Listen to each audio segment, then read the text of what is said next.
এদিকে টেবিলের উপর যে এটো বাসনগুলো পড়ে রয়েছে সেগুলো মাজা কষা করবে কে? হ্যাঁ, কটা ঝি চাকর আছে? যাচ্ছি মা, চলো না দিদি, আমি তোমার সঙ্গে হাতে হাতে কাজ করি। ও বাবা, কি পিরিত রে!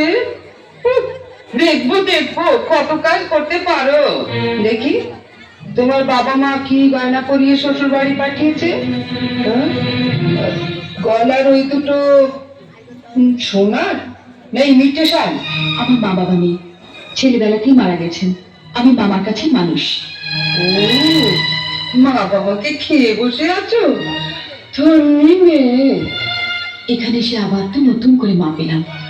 ও বাবা, কি কাব্য মারা কথা রে বাবা। সেখানে আমি দেবো শিখে না। আমারও অবশ্য ন্যাকামি আসে না। না, করে দেখি হাতটা। দেখি দেখি দেখি দেখি ছোট ভাইয়ের মুখখানা দেখি। তোকে আবার কি খবর দিল? বা রন্টুর বউ ভাতে যাবো বলে তৈরি হচ্ছে, হঠাৎ তনু গিয়ে বলল, তা মা তোমার ছোট বউয়ের মুখখানা তো বেশ। এই, দেখ তো ওর গলার হাতটা সোনার না ইমিটেশন? আমার তো মনে হয় ইমিটেশন। মা দেখেছেন আমার বিয়ের হাতটা এখনো কেমন চকচক করছে?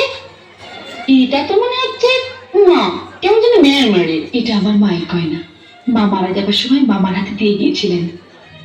এই সুটকেসে আরো আছে। দেখি দেখি দেখি, সরো সরো সরো না, বাবার বাড়ি থেকে কি আনলে দেখি।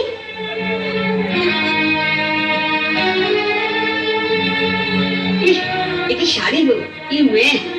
এ নিশ্চয়ই কোনো ভিখিরি বাড়ির মেয়েকে বিয়ে করেছে তনু। আমাদের বাড়ি ঝিরা এ কাপড় পরে। দেখ দেখ, বাবা লাল লাল হয়ে যাচ্ছে পাউডার।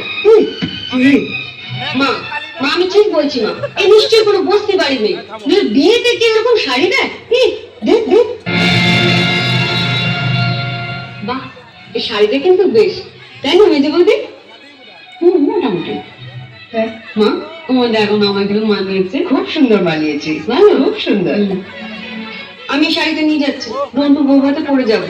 শোনো, রাত্রিবেলা ভালো করে আমি এসে সুটকেসটা ঘেটে দেখবো, কিছু যেন শরীর রেখো না। মা নজর রেখো। শাড়িটা রেখে যাও। রেখে যাবে মানে?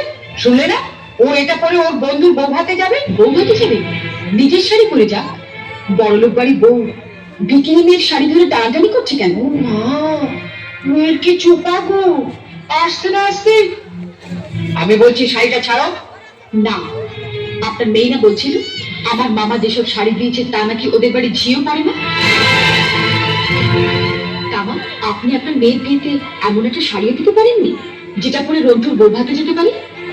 আপনি তো দেখছি না আমার মামার চেয়ে বেশি বিক্রি। কি কি বললে তুমি আমার মাকে? বুকে খুব বাজলো না? ঠিক আমার বুকে এমনি করে বেঁধেছিল যখন তুমি আমার পিতৃতুল্য মামাকে বিক্রি বলেছিলে। চুপ কর ছোট। না, তুমি তো যত নষ্টের গোড়া। ও আসার সঙ্গে সঙ্গে 7 তাড়াতাড়ি কেন নিজের ঘরে নিয়ে এলে এবার বুঝতে পারছি। এর মধ্যে ওর কানে বিষ ঢেলে দিলে। দিদি কোথায় বিষ পাবি যে ঢালবে? আপনি আর আপনার মেয়ে তো বিষের জমিদারি নিয়ে রেখে দিয়েছেন। ছোট, শাড়িটা দিয়ে দে। না, আমার মামা খুব গরিব, বিয়েতে আমাকে ভালো শাড়ি না দিতে পারলেও এই শাড়িটা অনেক কষ্টে কিনে দিয়ে বলেছিলেন বাড়ি যিনি গুরুজন তার পায়ে দিয়ে প্রণাম করুন।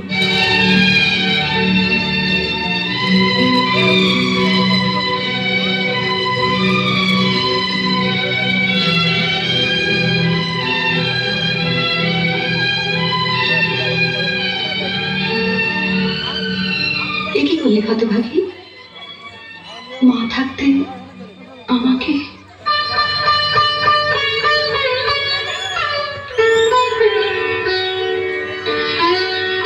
ছোটবেলায় মাকে হারিয়েছি, কত আশা নিয়ে বাড়িতে এসেছিলাম নতুন করে আবার মাকে পাবো। কিন্তু বড়দি, ওনার যা মূর্তি দেখলাম এ তো মায়ের মূর্তি নয়। শাড়ি দিয়ে প্রণাম করলে আমার মরা মায়ের হাতটা কষ্ট পাবে। শুনলে দিদি বৌদি, শুনলে? যত বড় মুখ না তত বড় কথা। ঠিক আছে, রন্টুর বউ ভাত থেকে আসে, তারপর তোমার হচ্ছে। দাঁড়াও, যাবার আগে ছুঁড়ে ছুঁড়ে যে শাড়িগুলো ফেললে সেগুলো সুটকেসে তুলে দিয়ে যাও। তুমি বড়লোক বাড়ির বউ, তোমার বাড়িতে 10-20টা ঝি থাকতে পারে, কিন্তু এই বাড়িতে তো ঝি নেই, তাই কাজটা তোমাকেই করে যেতে হবে। কি হলো তোলো, ছেড়ে দে ছোট। তুমি চুপ কর বর্দি। রন্টুর বউ ভাতে যেতে গেলে কিন্তু এই কাজটা করে দিয়ে যেতে হবে ঠাকুরজি। আমার বাড়িতে? মা, কি ডাকাত মেয়ে রে বাবা। চল, ওনাকে বলি গিয়ে যাই। তুমি কোথায় যাচ্ছ? শাড়িগুলো তোলো। বৌদি, ও বড় বৌদি, ছাড়, ছেড়ে দে ছোট, ছেড়ে দে, নইলে কিন্তু রন্টুর বউ ভাতে যেতে দেবো না। তোলো।